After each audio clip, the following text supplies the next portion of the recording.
So during that process, I couldn't understand if this woman had been with this person for 3.5 years, why wasn't this type of stuff being why was he? I knew that he was under some sort of criminal investigation going through the court process, but I didn't know to the extent.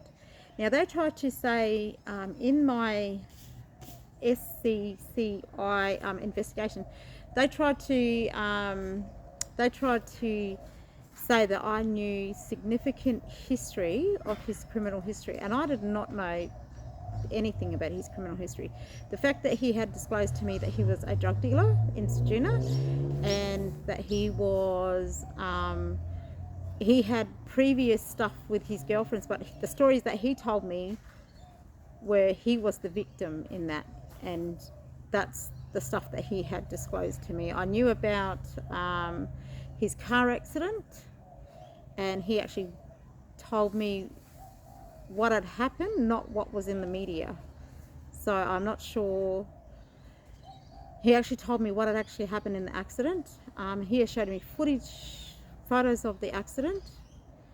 I didn't know the extent, because I had asked him to provide us with a police clearance stuff, whatever that is, police history, and he would say yes, but in the end he obviously didn't divulge that to myself, because of he would have known that I would have just walked away from the whole situation, which I did. I did walk away in the whole situation, which nearly cost my life. So that was that day I went there, not knowing what was going to happen that day. And they did try to get me to read a document that was this thick in regards to somebody else's confidential information.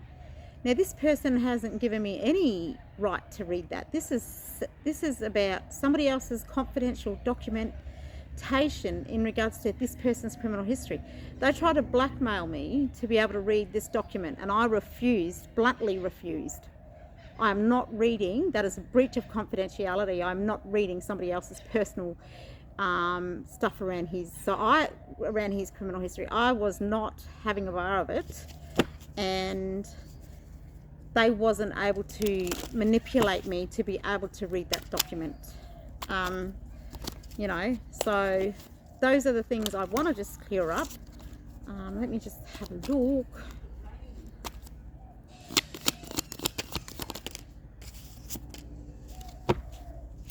So that's what I wanted to clear up in regards to that.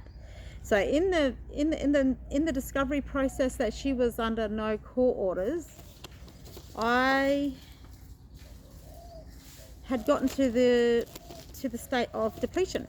I didn't know what else I could do, what else I could do to protect myself and this child from the department. So let me go. So after all this, I will talk about after all this had been, they still wanted me to be, the Department of Child Protection still wanted me to be a registered carer for the department. And I said, hell no. Not after what you have just put me through. And then when my nephew had come home, they were trying to get my nephew to come home to Ceduna, and they wanted me to take care of him. And this is another local office. Now, they'd have the same recorded information in regards to the system, in regards to all this investigation stuff. They asked me to take care of my nephew. So it just goes to show that the whole investigation couldn't be in regards to me as a parent, me as an auntie, me as a cultural mother, to provide care for my babies.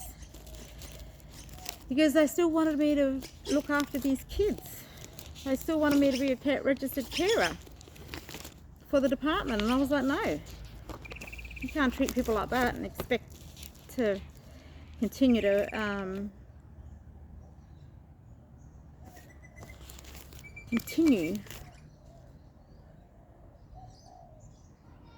treat humans like they're nothing. It's not how the world works.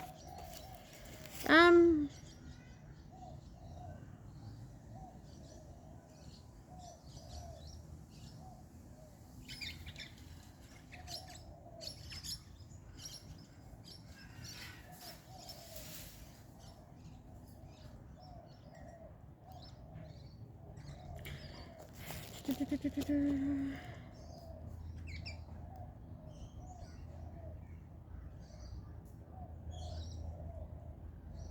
mind me, I'm just reading. So now I'm going to talk about, so that's what I'm going to talk about tonight, and I'm just going to leave it there. But this is just an ongoing process. This will be an ongoing process, because my whole overall approach to this now is to be able to fight for, so because I was a victim of abuse of power, so someone who sat in a position of power to manipulate, you know, regardless of the channeling here, you know, I was just a carer. But no, that's not the approach that they took me for. They came to me under the Aboriginal Principal Consultant Act, you know, that component. They came to me because I am my niece's, my sister's sister, you know, I'm her mum's sister, bigger sister, so I'm her cultural mother. That is the ultimate reason why they came to me, and my sister had approached me to look after her baby, you know. So for me, having a documentation to say I'm a registered carer, and I told them bluntly that you can stick that paper, because I'm not a registered carer. That's not the reason why you came to me. You came to me because I am her cultural mother. That's who I am. So,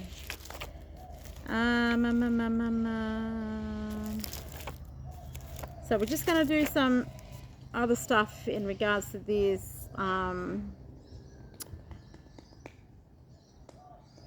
Talk about street knowledge as well. So tomorrow I will talk about street knowledge and how they use street knowledge to be able to build a case. I was being watched like a hawk. So yeah, stay tuned, and I will touch base tomorrow night with that one there. But if you have any questions, please reach out to me. I'm happy to help guide you.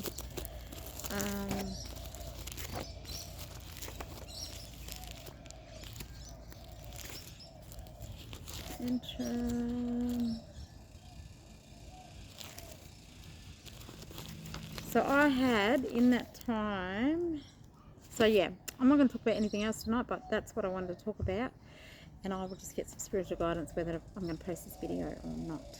Alright, so if it's posted, then that means a yes. Alright, God bless everyone. Good night.